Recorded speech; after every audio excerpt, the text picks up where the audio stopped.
All right, my cat is on my lap, little Mortimer. He is a star, so he wants to be here to talk about Secret Invasion Episode 2. It was his favorite episode so far, I think. He's a big fan of Olivia Colman, and it's not that she wasn't in the first episode a lot, but this is where a lot of people are really like, wow, she's crushing it. We are in Episode 2 of Secret Invasion, Marvel's Secret Invasion, a show that they made, a real show that has weird credits that everybody's talking about, and besides that, It's one of their least watched shows, which I understand. It's not advertised incredibly well. It's the writer's strike, so it's not the highest. Like, you don't have Jimmy Fallon, you don't have Seth Meyers, you don't have those guys to promote it. And a lot of those traditional channels, it seems like the actors may go on strike, which would be great. For the writers, it definitely helped to make that cause move on a little faster. And they could get what they need. And on top of that, it's a superhero show without any superheroes. And on top of that, it's the Skrulls. Now, we just finished episode 2. Of 6, which means we're a third of the way through this entire series. And I do have to ask, and this is a question that I've had myself asking, during the show, can I try to put together everything? And I'm not going to talk about who I think is a Skrull. We're not talking about theories. We'll get to the one theory. Obviously, we're going to talk about that.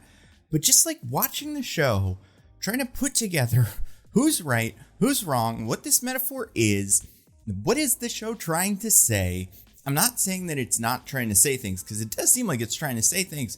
I am just sitting here going, what are we doing here? Like, what is this show kind of a real world metaphor for?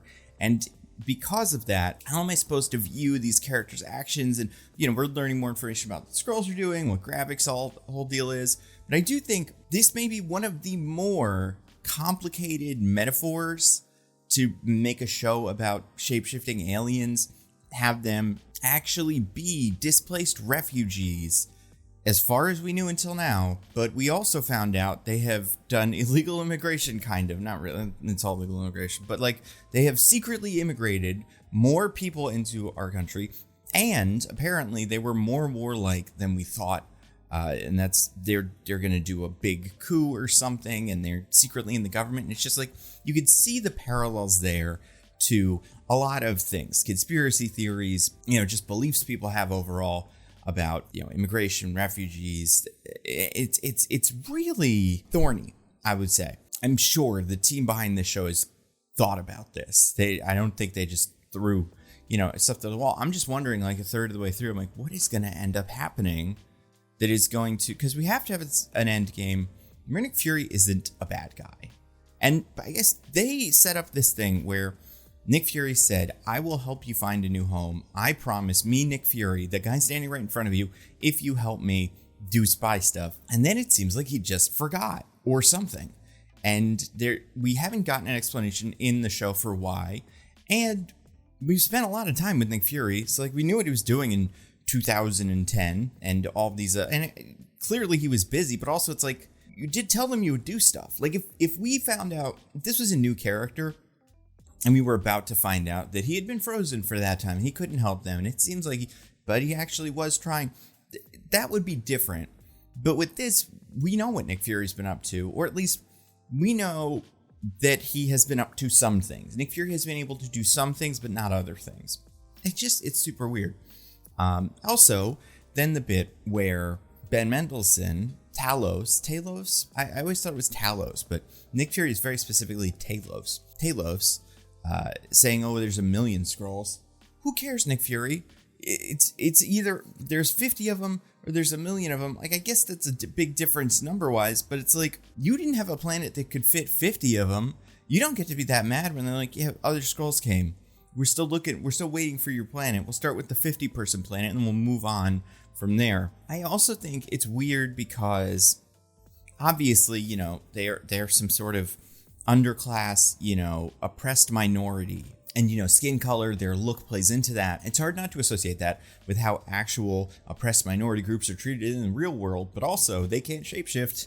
They can secretly take over the government. A couple of them can't if they want to. I'm not trying to poke holes in the show. I'm not trying to say that the show is bad because it's not making a point or it seems like it's kind of an allegory for this, because it's not over yet. And it could definitely land a plane that I just don't see the runway for at all. Like I'm in the plane, but it can land. I just don't know where we're landing. That being said, the episode was fine. There were a lot of good parts of this episode. It's another one. I think episode 1 was kind of like this, where like their individual scenes in the episode were good. The flow of them was a little bit like da da da da da da da da, like this thing, but it didn't quite feel like the episode had like a theme or a big idea or anything like that. I guess we got a little bit of it was the graphic episode, but I feel like we'll have to get more of those. So let's talk about the big things. Maria Hill, we met her mom. That was weird. Not like that. I was really confused about who that character was initially. I was like, is this Nick Fury's wife? Is this the president? And it's Maria Hill's mom. Also, I understand Maria Hill's mom's gonna be sad about what's happening, but like, if your daughter is doing Avengers stuff, the fact that she's made it this long is a miracle. Like, it is. And Nick Fury's like, well, yeah, she was. And this is my one thing with this episode. My one problem, logically, I don't want to say it's a plot hole, because I do think there's some ulterior motives at play, obviously. I do think the way that she is treating Fury here, the way another character is treating Fury, like, yes, there's a conspiracy against Nick Fury, but also, like, it's a really hard conspiracy to believe, because Nick Fury is, like, you know, in the Security Council meeting or whatever they were at, where Rhodey's talking about it, Nick Fury is there on screen, and they go, why is Nick Fury here? Did he do the bomb? And Rhodey's like, he might not even be there. That might not be a picture of him. Doesn't seem like people are like, you guys know who Nick Fury is, right? Like, this is a character. This is a person we all know by name. He did Avengers stuff like 3-4 times. He did Iron Man stuff. He's only ever been a good guy. Why are we now suspicious of him? Obviously, we're going to take his word for it this one time. Like, the only other time this happened was when the secret Nazis tried to trick you into thinking Nick Fury was bad. You want to do that again? Like, and obviously, Rhodey, we'll get to it, but like, people in power, Maria Hill's mom, I just don't understand why. Like, I understand her, but like, man, you have to figure there'd be somebody in this episode who would be like, yeah, you know what? Nick Fury probably was trying to stop the bomber, because why would he do that? Why would he go bomb stuff? This doesn't seem like him. It's, you know, I don't know. It's weird. It's weird because for us, for people that watch this show, watch these movies and stuff, we don't know how much people know about Nick Fury in this universe. Like, I asked James Gunn on Twitter how much people know about Guardians of the Galaxy in this universe, and he said they're not public figures. Every single, like, your average Joe doesn't know their names. And it's like, is that the case with Nick Fury too? People seem to know who he is, but like, do they not know that he's pretty much always been good since, I don't know, at least 2008, which we'll get to. Anyway, that's cool. Spoilers for future episode, theory stuff, whatever. The Super Skrull thing in this episode is interesting. It would be more interesting if we didn't see that bit where Gravik does it in the trailer, but I do think they needed to put something in that trailer to like get people's attention. So gotta do what you gotta do. I think it's clever how they're doing it by taking other old MCU things and going like, oh yeah, that's on the floor. They left some Groot around, so they got some Groot. Like, cool. I think everything that Olivia Colman did in this episode was fun. I don't quite know what her deal is. Like, I'm still working on it. I don't think she's a Kree out to kill Skrulls, but she could be. Totally could be. Like, if this character was working against the Skrulls, I do think she would have killed this guy. And she could have, but she didn't. I did really expect for them to cut away when they cut that guy's finger off, but whatever. Very brutal, very cool. I think the bits with Talos were interesting. I like Talos. Again, Ben Mendelsohn's good. He's a good actor. He's watchable. He's very sympathetic.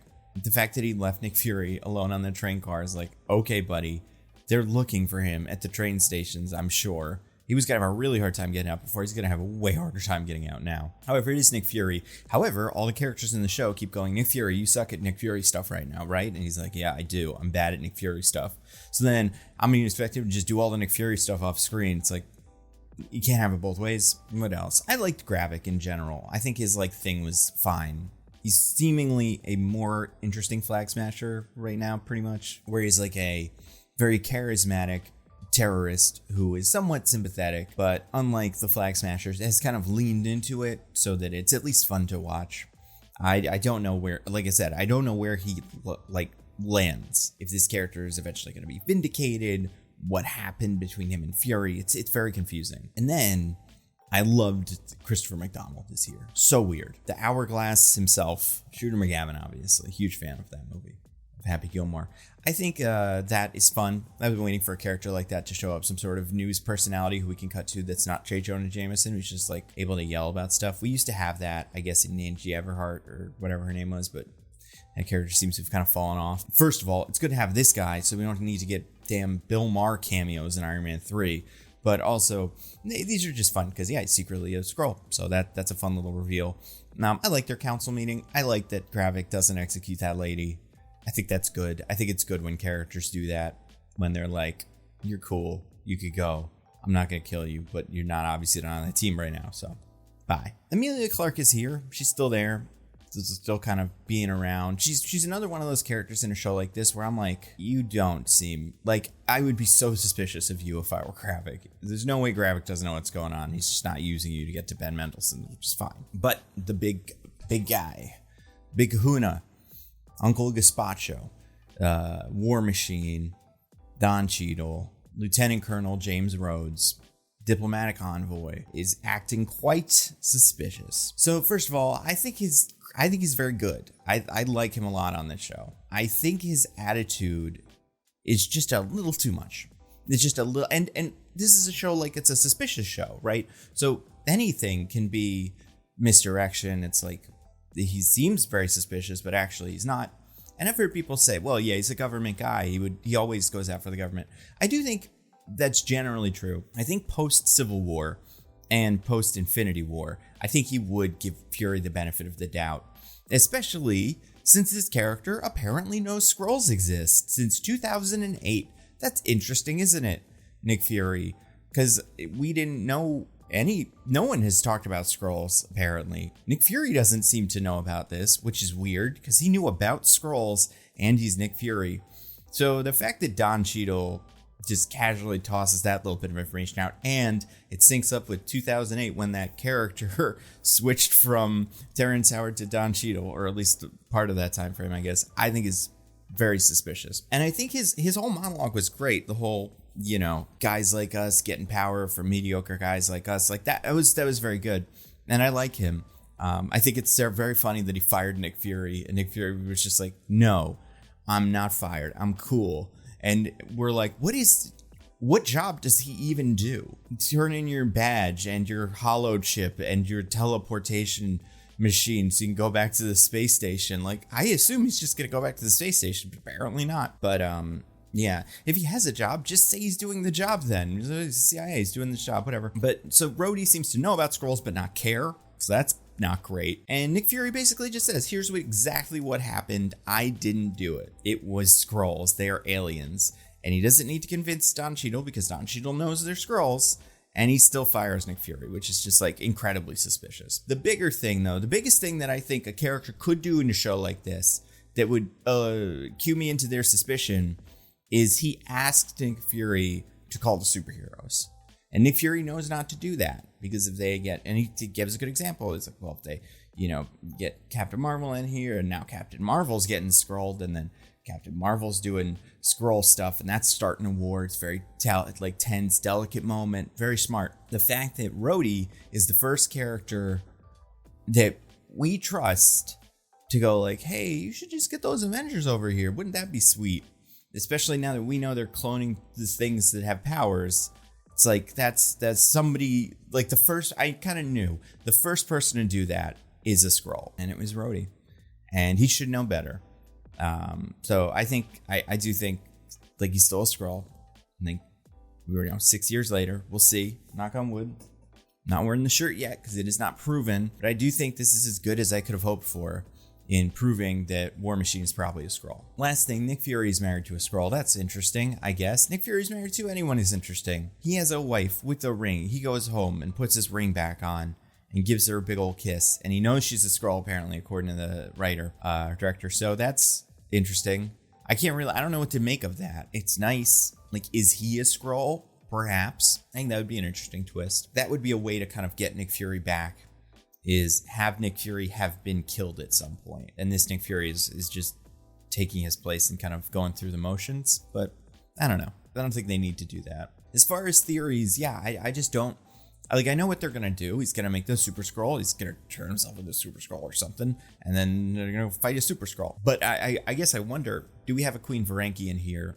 And do we have a Kl'rt? Do we have the Super Skrull? Is that who War Machine is? If we need to have a character, a named character, show up and be like, I was actually this, Kl'rt would be a good one. And then is Olivia Colman secretly Queen Varanki, the Skrull Queen, who is up to stuff? I can't pin a motive on her besides just she doesn't like Gravik and she wants the whole Gravik situation to be under control.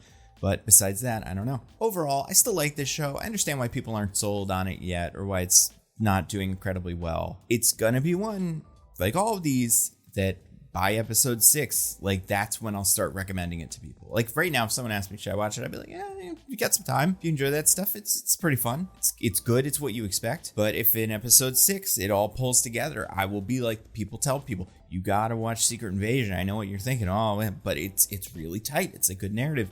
Or is episode 6 gonna have some weird resolution? I'm gonna be like, first of all, don't expect to have anything explained to you. And then second of all, this is now a very weird allegory for like anti-Semitism or something. You know, like there's just so many things like that. I just don't know. All that being said, so far it's fine. It's I'll say it's good. I'll say this episode, I don't rate episodes number wise.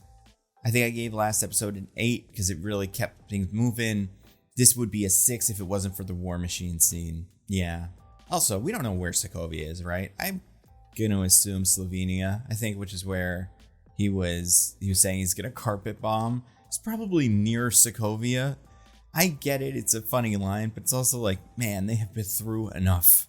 They get to roll their eyes at you, sir, even though you did help the Sokovia thing not get as bad as it could possibly be. Also, yeah, they get to roll their eyes at you because you're lying to them.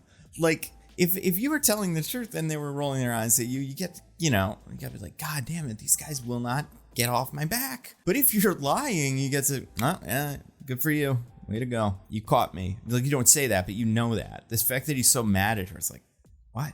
I don't know. I do feel like Rhodey in this episode was written slightly differently, more aggressively, almost like a new character designed to hate Nick Fury, even though him and Nick Fury have been not on the same page 100%, but like he should trust Nick Fury more than anybody else.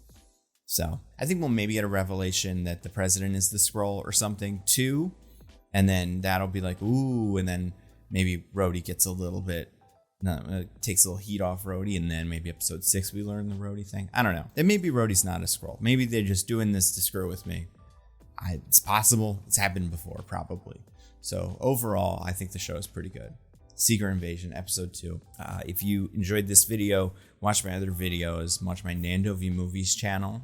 That is my other channel where I make movies about casting other movies and stuff like The Authority. Oh, we all love The Authority, don't we, guys? I'm just about to release 2 videos, one on YouTube, one on Nebula, that will eventually be on YouTube, fan casting the 7 members of The Authority and then their 8th friend, who is not in The Authority yet, but probably will be. He's off screen laughing too.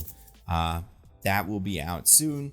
Listen to my podcast, Mostly Nitpicking. We just did a great episode where we talked about Indiana Jones and the Kingdom of the Crystal Skull in anticipation of the new movie. I think that the episode is very fun. Also, if you watch this video on YouTube, go to the Mostly Nitpicking YouTube page, because that exists, and just subscribe. If it gets 1,000 subscribers, we can put ads on it, and then we can start actually maybe buying better podcasting equipment, so that would be nice. Besides that, stay safe, everybody. I'll see you next time. Goodbye.